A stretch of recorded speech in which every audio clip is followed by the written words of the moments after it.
हाथी और दर्जी की कहानी पिंटू वर्मा के साथ। बहुत समय पहले की बात है। एक गांव में एक मंदिर था। उस मंदिर के पुजारी के पास एक हाथी था। हाथी मंदिर में आने वाले भक्तों का स्वागत करता था। गांव के सभी लोग हाथी से बहुत प्यार करते थे। मंदिर में पूजा अर्चना समाप्त हो जाने के पश्चात हाथी नहाने के लिए गांव के तालाब में जाया करता था।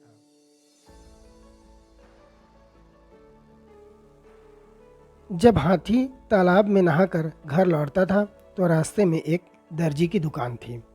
हाथी हमेशा दर्जी की दुकान पर रुकता था और दर्जी हाथी को एक केला खिलाता था। इसके पश्चात हाथी अपनी सूंड से दर्जी को प्रणाम करता और घर चला जाता था।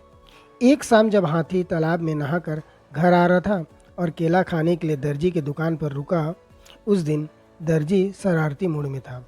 दर्जी ने हाथी को खाने के लिए एक केला दिया।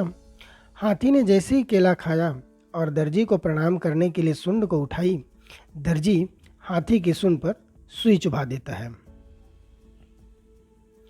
हाथी को दर्द हुआ। हाथी दर्द से कराहता हुआ अपने घर चला गया। दर्जी हाथी को दर्द से कराहता हुआ देखकर खूब हंसा और हाथी की मजाक बना दी।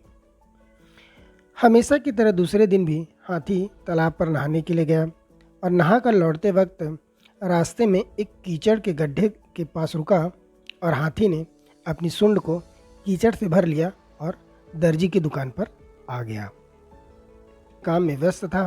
दर्जी ने कई नई पोशाकें सिली और इस्त्री की थी और उन्हें बड़े करीने से व्यवस्थित किया था। वह अपने काम को निहारता था। जब उसने हाथी को अपनी दुकान पर रुकते देखा, अगले ही पल हाथी ने कीचड़ से भरी अपनी सूंड से दर्जी की दुकान के अंदर कीचड़ का फव्वारा छोड़ दिया और दर्जी के नए सिए हुए कपड़े पूरे के भिगो दिए। दर्जी के नए सिले हुए कपड़े गंदे हो चुके थे। अब दर्जी को अपनी भूल का एहसास हो रहा था। उसने हाथी से कहा, हाथ जोड़कर माफ़ी मांगी और कहा कि हाथी मित्र, आपने सही किया। मुझ जैसे व्यक्ति को इसी प्रकार समझ में आती है। दर्जी ने हाथी को कहा कि मित्र, मैं आज के बाद किसी को कभी चोट नहीं पहुंचाऊंगा। हाथी ने अपना सिर हिलाया, अपनी सूंड उठाई और अपने घर चला गया। इस कहानी से यह शिक्षा मिलता है दोस्तों, आप दूसरों का बुरा करेंगे तो आपके साथ भी बुरा हो सकता है। आपको यह कहानी कैसे लगी कमेंट करके ज़रूर बताएं और इस चैनल को सब्सक्राइब करना ना भूलें।